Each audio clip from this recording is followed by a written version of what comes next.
Welcome to another episode of Muscle in the Morning, brought to you by Iron Mag Labs. Make your mark. I'm your host, Dave Palumbo, and I'm here to bring you all the latest news in the world of bodybuilding and fitness. It's Wednesday, June 24th, 2015, and let's get to it. Just in case you forgot who the hottest figure pro of the year has been, please allow Camala Rodriguez to remind you. After smoking the competition at both the Arnold Classic and Arnold Australia, Rodriguez has been laying low and reformulating her game plan.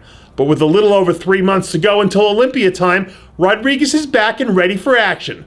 Last year, Camala had a disastrous performance on the Olympia stage that she'd soon forget. But after feeling the sting of defeat for one very long year, expect her to rebound in a major way and bring in the best version of Camala and Rodriguez that we've seen to date.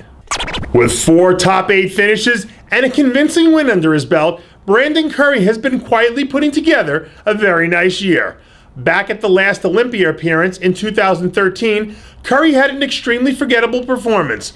But this time around, it looks like he's reaching deep into his bag of tricks to make sure that history doesn't repeat itself.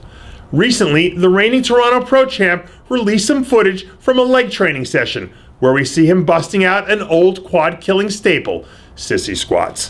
When it comes to Cory, it all boils down to one thing: conditioning. If he brings it to the Olympia, he'll probably find himself on the backside of the top 10. But if he leaves it at home again, he'll find himself in a familiar place, on the outside, looking in. We're just a few days away from adding a new IFBB Pro to the professional ranks when the Canadian Nationals get underway to decide who the biggest, baddest, and freakiest bodybuilder is north of the border. And they don't come bigger, badder, or freakier than super heavyweight powerhouse Hassan Jama. Jama released a few progress photos recently showing off his truly impressive proportions as he begins to enter into the final phases of his contest prep. Jama's Achilles heel has always been his persistent lack of conditioning, but if he can manage to buckle down and do the necessary suffering, he'll finally have a chance to kick in the door and earn the pro card that's managed to elude him for the last few years. It doesn't look like Cory Matthews has been missing many meals lately. After bringing his all-time best to the Arnold Classic earlier this year and finally nailing his conditioning, Matthews looks like he's spent the last few months devouring every muscle-building food in sight and has been spotted looking enormous as of late. When he puts it all together, Matthews has a good collection of parts that can make him plenty dangerous. But before he can be considered a serious threat for a top 5 spot on a major stage, he'll need to prove that he can do what it takes to come in absolutely peeled and show the judges everything that he's got at his best.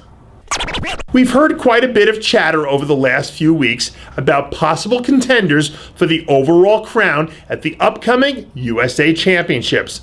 But one name we haven't heard kicked around much is perennial super heavyweight contender Blair Mone.